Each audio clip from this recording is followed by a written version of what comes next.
Hoover the do-nothing? No. Hoover hiked tariffs, expanded federal activity, and set the stage for the train wreck. Roosevelt then doubled down with the New Deal's grand experiments: A crop destruction, NRA code enforcement, and punishing tax hikes. We're going to follow the money, literally, from the Fed's pre-1929 inflation to the one-third contraction by 1933. I'll show you why markets choked and why unemployment didn't magically disappear. You'll walk away seeing the crash as a symptom, not the disease, and policy as the accelerant that kept the fire burning. Before we continue, I'd hit subscribe so you never miss the latest updates. You've heard the script: stocks went crazy, margin kids blew up the world, and that's why the economy face-planted. Cute story, but here's the catch. Prices don't move in a vacuum. They follow signals, and the biggest signal is policy. When the dials in DC and at the Fed twitch, markets echo it. So what looked like market chaos was a mirror. The reflection turned ugly because the policymakers changed the lighting. Let's break it down. In the late 1920s, the monetary air felt loose. Credit moved. Then, in 1928 and 1929, the Fed tightened, raising its discount rate and leaning against credit. Stocks didn't suddenly decide to fall. They reacted to that turn. If you watch prices as a readout, not a villain, the timing lines up. A thermostat gets cranked, rooms heat up, and people fan themselves. Then the thermostat gets ripped off the wall, and now the furnace doesn't even know what to do. Or, as one Redditor would put it wasn't stocks going wild, it was the thermostat cranked, then ripped off the wall. Here's where the simple villain story collapses. The popular blame lands on margin loans and greed. But margin lending wasn't some never-before-seen monster. Requirements had already started to tighten in late 1928. The culture wanted a neat culprit, the guy with the cigar and the ticker tape. The data points somewhere else. Policy made money easy, then policy yanked it back. Use the oxygen analogy. Pull a third of the air out of a room.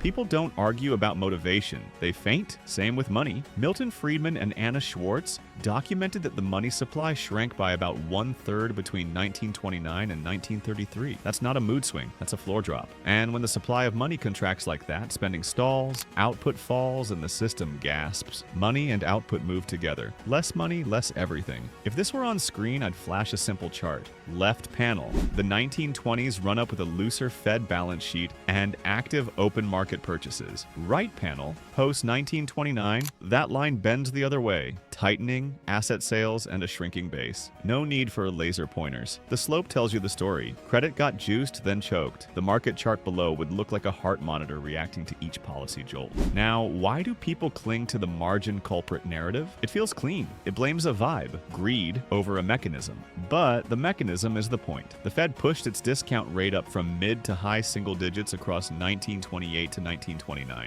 After the crash, instead of steadying the base, it kept selling government securities, feeding the contraction. That decision raised real interest rates as prices fell. Debts got heavier in real terms. Businesses deferred investment. Households cut back. The spiral wasn't mysterious, it was arithmetic. Friedman and Schwartz called the Fed's mishandling seismic incompetence. That line didn't age out. It aged into the consensus that a central bank can either cushion a shock or turn it into a pileup. And the leadership vacuum after Benjamin Strong's death in 1928 made it worse. No clear hand on the wheel as banks stumbled and deposits bled out. A buyer of last resort hesitated. The money stock kept shrinking. That's how a bad year becomes a depression. Think of prices as traffic lights. Green means expand, yellow means careful, red means stop. If the light system goes haywire, flashing green and red, drivers crash not because cars are evil, but because the signals contradict each other. The market did what it always does. It translated the signal. Tighter money, tighter credit, lower asset prices. The crash wasn't the disease, it was the fever. And here's where it gets spicy. Hoover and Congress didn't sit in the bleachers. They were on the field pulling levers. Tariffs, taxes, wage pressure, new agencies. The stack got heavy. The idea that the government did nothing is convenient nostalgia. Policy moved. A lot. So here's the thing. Crashes are symptoms. Policy mistakes are the disease vector. When a central bank lets the money stock fall by a third while lawmakers add frictions, markets don't fail. They suffocate. You don't have to love banks or worship charts to see it. You just have to follow the cause and effect chain instead of blaming the thermometer for a fever. So if the mirror wasn't the problem, let's talk about the hands on the light switch, America's central bank. Money felt light in the late 1920s because the Fed made it light. They kept rates low, bought government securities, and let credit spill across the map. Banks had room to lend, and they used it. That flow didn't stop at factories, it bled into stocks, real estate, and anything with a rising price price tag. It felt painless. It looked like progress. Here's the catch. The decade already felt like a cheat code. Radios, cars, electric appliances, skyscrapers, productivity popped, and prices didn't jump the way you'd expect during a boom. That calm gave cover. If costs aren't surging, how loose can money really be? Plenty when credit is expanding faster than the gears of the real economy can safely absorb. You get a wide river with a fast current. From the shore, it looks calm. Step in, and it pulls you. Let's break the gears down. Open market operations meant the Fed bought securities, which pushed reserves into banks. More reserves meant banks could write more loans. Low policy rates sweetened the math. Credit got cheaper, so projects that were marginal now penciled out. Developers added floors. Manufacturers added lines. Households stretched for a house or a car. Then the spillovers kicked in. Rising collateral values let borrowers lever again and again. That's how easy money stops being local and starts being systemic. The research fight lives here. One camp argues credit inflation was the big engine. Murray Rothbard put a hard number on it, pointing to money expansion north of 60% from mid-1921 to mid-1929. That kind of growth doesn't just oil the machine, it retools it. Another camp pushes back. They say prices stayed tame because productivity rose so fast, which masked part of the expansion. Both can be true in layers. Output gains can hold down sticker prices, while asset markets absorb the extra juice. People love to stare at Wall Street's froth, so let's use a crowd pleaser: brokers' loans. They swelled during the run-up, sure, but the signal wasn't limited to the canyons of finance. Bank credit more broadly grew in step with the policy stance. Commercial loans funded inventories and plant upgrades. Mortgage credit trailed development. The party wasn't only in bucket shops, it was on Main Street, in warehouses, and along new highways. This is where the vibe felt bulletproof. If you're living through it, it doesn't sound like a bubble. It sounds like modernity. That makes easy money feel harmless. And when expectations anchor to "tech is saving us,"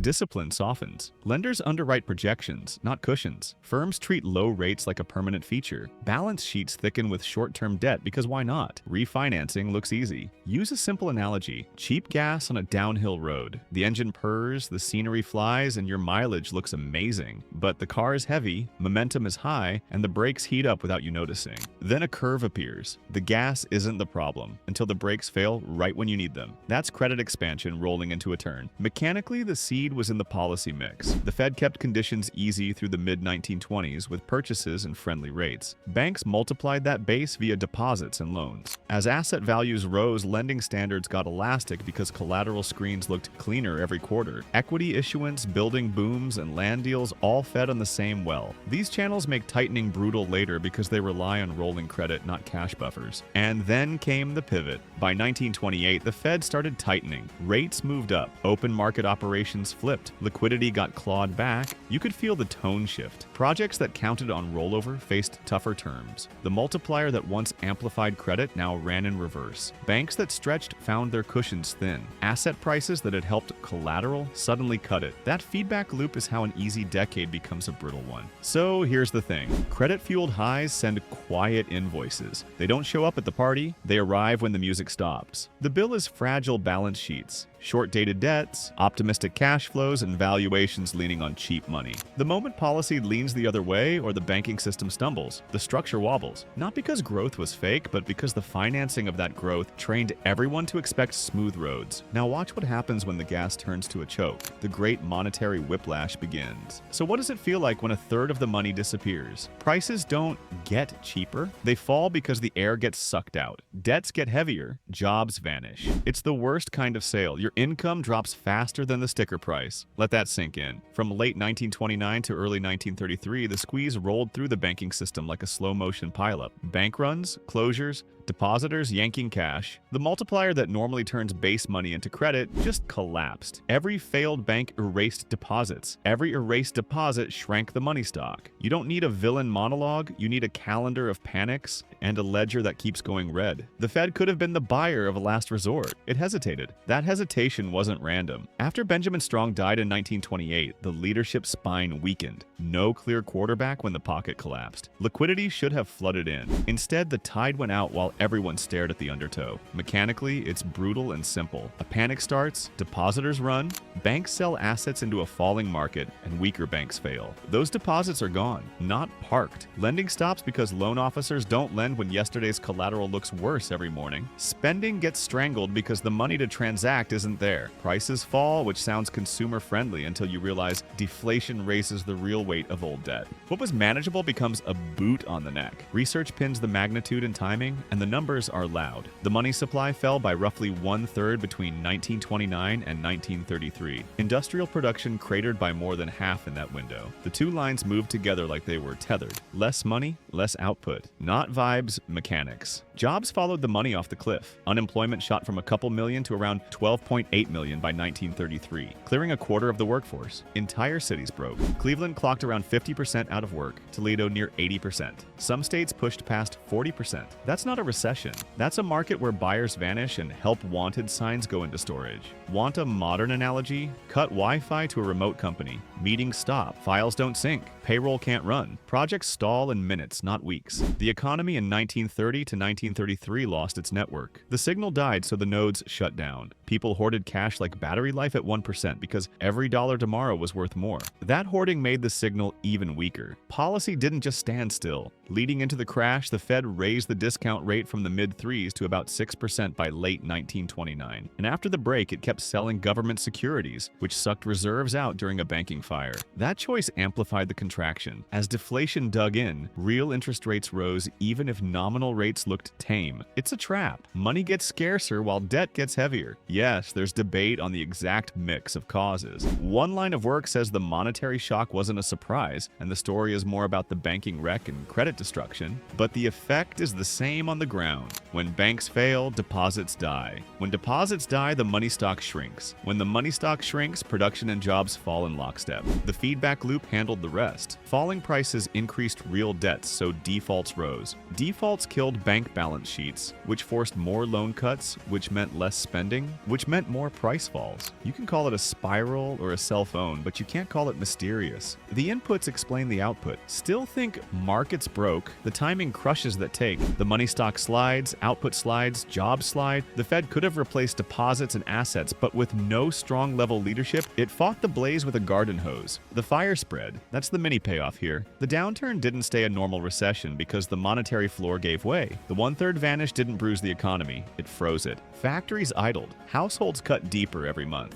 The multiplier, normally a quiet helper, turned into a negative engine. And Washington? You're not ready for what came next. Tariffs, tax hikes, wage pressure campaigns. New agencies with new rules. The stack got real. The oxygen was thin already, and then we added masks with clogged filters. So who did nothing? Not Hoover. Let's pull his receipts. Hoover the bystander? No chance. He was sprinting up and down the sideline calling audibles, and if you still think do nothing, you're going to hate this part because the receipts are thick. Public works, wage pressure, rescue agencies, farm supports. He rolled out a whole playbook while the money supply was vanishing. Let's break it down. First, the trade wall. The Smoot-Hawley tariff hit in June 1930 and cranked tariffs to levels people still call the most protectionist in U.S. history. Agricultural rates jumped from around 20% to roughly 34%. Hundreds of duties went higher, and the list of taxed items blew up into the thousands. A nasty twist. Many duties were set as fixed amounts per unit, not percentages, so as prices dropped, the effective protection rate went up. That's how you turn a recession into a global food fight. Partners retaliated. Markets closed. Farm exports got cut off at the knees. You felt it in the wheat belt. Losing nearly 1/3 of foreign markets crushed prices. A bushel that fetched about $1 in 1929 slid toward 30 cents by 1932. Farm incomes imploded. That's not a dip, that's a trapdoor. Thousands of farmers went under, and with them, the rural banks that lived on crop receipts. So when people say tariffs are just leverage, remember leverage cuts both ways when the other side brings a hammer. Now, the wage front. Hoover leaned on CEOs to hold the line on pay, even as prices and profits fell. Sounds humane until you run the math. Consumer prices fell close to a quarter,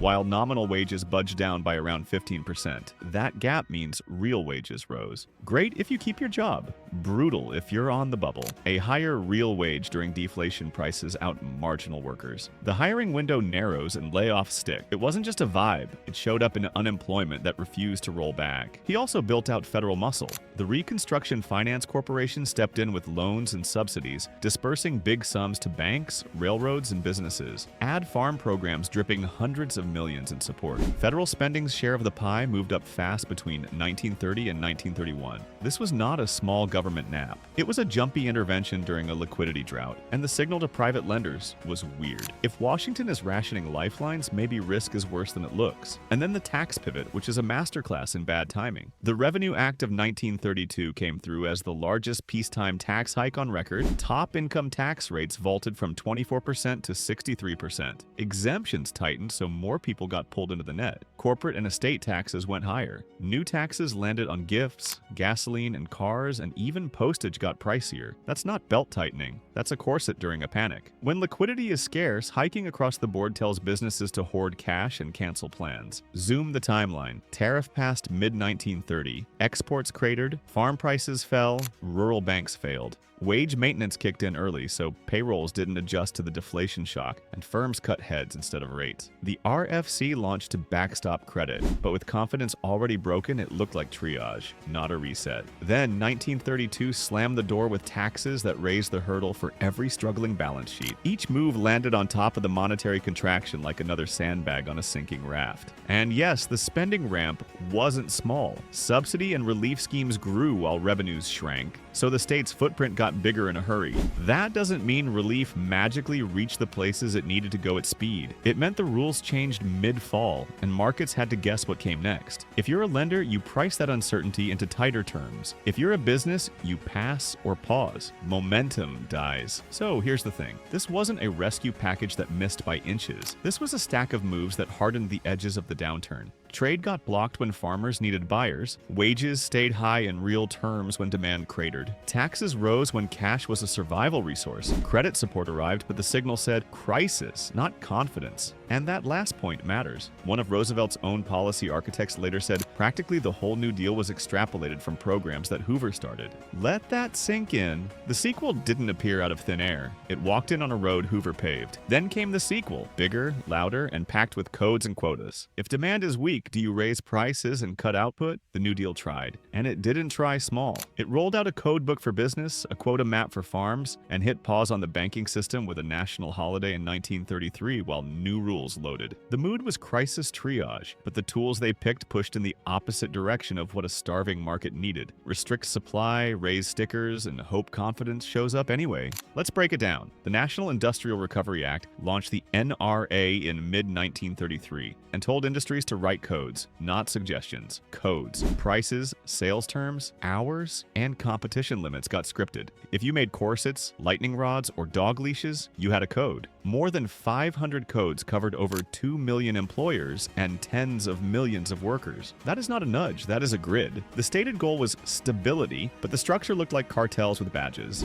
But here's the catch. When you order minimum prices and handicap discounting, you don't just stop ruinous competition. You fix floors under costs in a slump. Some economists peg the operating cost hit from NRA rules around 40% on average. That's aggressive when margins are already paper thin. Enforcement wasn't a gentle reminder either. The administrator swung hard. Threats of boycotts and worse hung over non-compliers. The Taylor case gets cited for a reason. Jail for pressing a suit at 35 cents when the code said 40. That's not market stabilization, that's price policing. And the code cops didn't just send letters. Accounts describe officers barging in, grilling staff, and grabbing books. Night raids with axes to bust into workshops made headlines. The vibe was fall in line, not let's recover. If you're running a shop on fumes, a midnight visit doesn't boost hiring plans. It tells you to shrink to fit the code and pray the paperwork checks out. Now the fields. The Agricultural Adjustment Act slapped processing taxes on food industries, then used the cash to pay farmers to grow less, plow under cotton, cull herds, cut acreage. The point was to pull down supply and float farm prices. The detail that sticks: orders to kill 6 million young pigs. We're in a downturn with food insecurity, and the program's lever is destruction funded by new taxes. Consumers pay more, processors carry the tax, and farms get checks to not produce. That's a neat theory for price stabilization, but it lands like a brick when wallets are thin. Stack taxes on top. The 1932 Act had already doubled the top rate from 24 to 63%. Then the New Deal stepped that at 79% and later toward 90. Add taxes on undistributed corporate profits,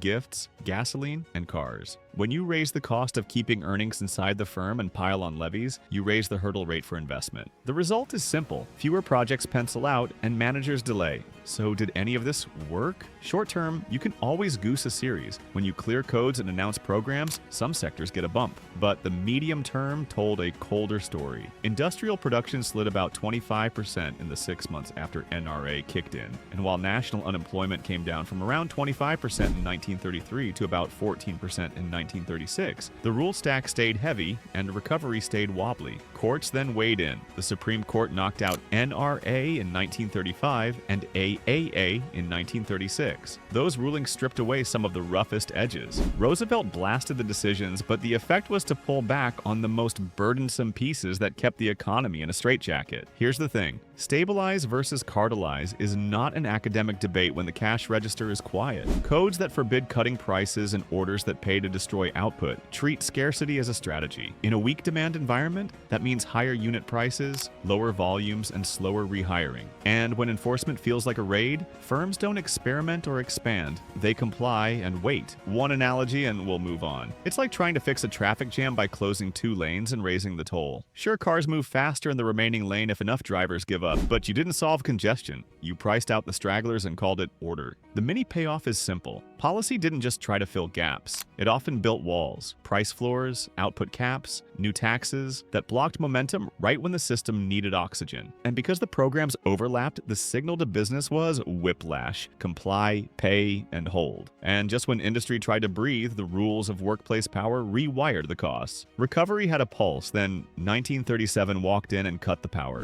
You saw factories rehire, orders creep up, and then stall. Why did momentum crack? The short version, the rulebook flipped mid-game, labor got new leverage, costs jumped, and the money signal turned weird. You don't need a conspiracy, you need a calendar. Let's break it down. The Wagner Act of 1935 put serious weight behind collective bargaining and created the NLRB to referee, not regular courts. A new federal board with the authority to police labor disputes. Critics said it acted as prosecutor, judge, and jury, packing the field with union sympathizers and handing unions legal privileges and immunities. In practice, that meant employers fought uphill. Certification fights, unfair labor practice claims, and rulings that skewed the process toward organizing success. The takeaway for managers wasn't subtle. The balance of power shifted fast. Union membership then surged. Organizing drives spread from autos to steel to rubber. Sit-downs grabbed headlines. Factory seizures froze lines for weeks. When a plant locks in, output doesn't just dip,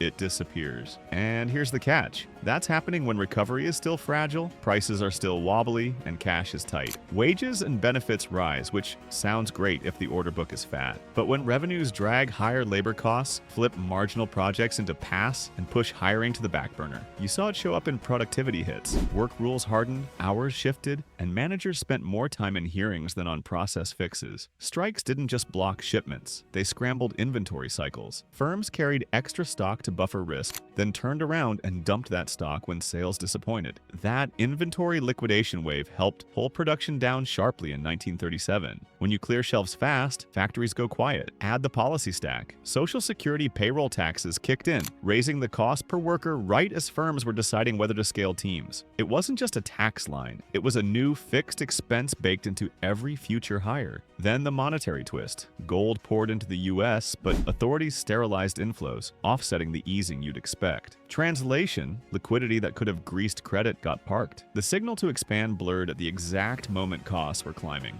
Research ties these threads together. Analysts link labor conflict, board actions, and rising costs to the 1937-38 collapse. The depression within a depression. The phrase fits because the drop wasn't a normal mid-cycle dip. It was a hard break. And the backdrop wasn't quiet either. Tax hikes from earlier acts lingered. New regulations arrived in waves. Each rule might look manageable in isolation. Stack them and you get regime uncertainty. Firms can't price tomorrow, so they delay today. One prominent view argues the administration's administration's relentless assaults on business and property rights pushed capital into hiding. Investors saw an unstable tax regime, unpredictable labor rulings, and monetary noise. Uncertainty rules the tax situation, the labor situation, the monetary situation, and practically every legal condition under which industry must operate. When the people who sign checks talk like that, they don't sign many. Net private investment stayed weak, and per capita output lagged pre-crash peaks deeper into the decade than the headline recovery suggests. That's it for today. Like the video, subscribe to the channel, and stay tuned for more updates you won't want to miss.